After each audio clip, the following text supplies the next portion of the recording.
আমারে আজকের এই দিনে আপনারা সবাই জানেন আমার আজকে জামিন হয়েছে। আমি জজ করতে জামিন লিয়ে আমি বাড়াইছি। তো আমি এটা চুরির বিচার ইতিমধ্যে করছি। এই চুরির বিচার ষড়যন্ত্র করিয়া তার বাপরে কুপরামর্শ দিয়া যারা মারছে এবং তার বাপ মারা গেছে ফাঁস লাগিয়া তারে ইস্যু করিয়া আমার ষড়যন্ত্রমূলকভাবে আমার উপরে মিথ্যা মামলা দিয়া আমারে গ্রেফতার করা হয়েছিল। আমি আসলাম ডাকাত জামিন লওয়ার লাগি, সাথে আমার গ্রেফতার করা হয়েছে। এর জন্য আমি নিন্দা প্রতিবাদ জানাই এবং আপনারা এই বিষয়ে পরবর্তীতে আমরা সুস্পষ্ট এবং সব ঘটনা হইমু, আপনারা জানবা, আমরা এলাকাতে খবর নিবা। আর আজকে এই আমার জামিনও সকাল থাকিয়া এই পর্যন্ত আমার এলাকার 10 নং নাজিরাবাদ ইউনিয়ন পরিষদের সকল জনগণ সহ বিএনপি পরিবারের সব সদস্য এবং সিনিয়র নেতা যারা আমার লাগে কষ্ট করছেন তারা সব আমি ধন্যবাদ জানাই। এবং এই পরিশ্রম করিয়া এখন পর্যন্ত আপনারা আসেন। আমার বাসাত আমার শরীরটা ভালো নাই, আর নাহলে আমি আমার নাজিরাবাদ ইউনিয়ন অফিসে যাইতে গেলাম নে গোবিন্দপুর বাজারও, যার লাগে আমি আগামীকাল ইনশাল্লাহ একটা প্রোগ্রাম করবো। এই প্রোগ্রাম আমি সব কিছু বিস্তারিত তুলে ধরবো। আসসালামু আলাইকুম রহমতুল্লাহ বরকাতুহ। 10 নং নাজিরাবাদ ইউনিয়ন 6 নং ওয়ার্ডের ইউপি সদস্য। এই মিথ্যা মামলায় আমাদের চেয়ারম্যান ও মেম্বার সাহেবরে মিথ্যা মামলায় জড়ানো হয়েছে। এই মামলা সম্পূর্ণ মিথ্যা মামলা। উনিয়ানিত বিচার হয়েছে, বিচারে আদালতে ইয়ে করছে তারা। এরপরে মিথ্যা মামলা দিয়া এরারে তারা বুকান্তি বুকাইছে। আপনারা সবাই জানুন মিথ্যা, এই মিথ্যা কেস দিয়া সবাই দিয়ে আমরা হয়রানি ফেলাইছে। আমরা নাজিরাবাদ ইউনিয়নের আশরাফুদ্দিন আশরাফ ভাই ভালো একজন মানুষ, চেয়ারম্যান, ন্যায় বিচারক, কিন্তু এটা মিথ্যা মামলা জড়িত করিয়া এই আন্দু তাইনটা ফাঁস হয়েছে। এটা হক বিচার আল্লাহ করবো, আল্লাহ তালা করবো।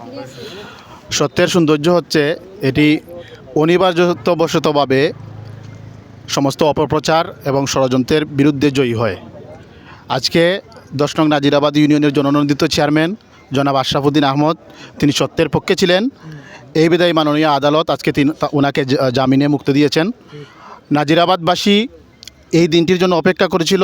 নাজিরাবাদ ইউনিয়নের প্রত্যেকটি জনগণের পক্ষ থেকে মাননীয় আদালতের প্রতি কৃতজ্ঞতা জানাচ্ছি। অত্যন্ত সৎ, নির্ভীক এবং সবসময় সত্যের পক্ষে থাকেন সেই আশরাফুদ্দিন আহমদ, যাকে নাজিরাবাদের মানুষ, কিছুদিন আগে মানববন্ধন ছিল গোবিন্দপুর বাজারে, মানববন্ধনে মানুষের উপস্থিতি, নাজিরাবাদের মানুষ তাকে কতটা ভালোবাসে। অন্যায়ভাবে ওনার ওপর ষড়যন্ত্রমূলকভাবে যে মামলা করা হয়েছিল সে মামলায় ওনাকে অন্যায়ভাবে গ্রেফতার করা হয়েছিল।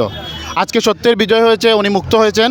ইনশাআল্লাহ ওনাকে নিয়ে আমরা আগামী দিনে কে বা কারা এই ষড়যন্ত্রে লিপ্ত হয়েছেন সেটি খুঁজে বের করব এবং যারা এই নিরপরাধ মানুষটিকে এই 8 থেকে 10টা দিন কষ্ট দিয়েছে সেই সঠিক বিচার যাতে এই নাজিরাবাদের মানুষ উন্মোচিত করবে ইনশাআল্লাহ। কইছিলাম যে আমরা চেয়ারম্যান সাহেবরে মিথ্যা মামলা দিয়া হয়রানি করা হয়েছে, কিন্তু মিথ্যা মামলা দিয়া যদি আল্লাহ সহায়তা করেন তাহলে কেউ পারতো না কোনোদিনও কিচ্ছু করতো। তো আমার এটা অনুরোধ থাকবো, দেশের সচেতন মানুষ যারা আছেন আপনারা দয়া করে কোনো জনপ্রতিনিধিদেরকে ভুল বোঝার আগে তার সাথে আপনারা 3 দিন বসেন, তার সাথে চলেন, তার সাথে খাওয়া দাওয়া করেন। 3 দিন 4 দিন দেখবেন তার মন সম্পর্কে বুঝতে পারবেন। প্রিয় নেতা আমাদের আশরাফুদ্দিন আহমদ চেয়ারম্যান মহোদয় আমাদের ষড়যন্ত্র যেরই আমাদের চেয়ারম্যানের উপরে করেছে, পূর্বেও করেছে, এখনও করেছে। আমাদের চেয়ারম্যানের লগে আল্লাহ যেন এর বিচার করে। আমি বলতে যাচ্ছি আমাদের চেয়ারম্যান মহোদয় আশরাফুদ্দিন আশরাফ আহমেদ এবং আমাদের মেম্বার যারা মহসিন ভাই আজকে শয়তানি থেকে দুশ্মনী থেকে আজকে মুক্ত হয়ে আমাদের মাঝে ফিরে আসবেন। 10 নং নাজিরাবাদ ইউনিয়নের সর্বস্তর সকল জনসাধারণের ভালোবাসা এবং সবার দোয়া আকাঙ্ক্ষিত নিয়ে আজকে আমরা মুক্ত হয়েছি বা মুক্ত পেয়েব।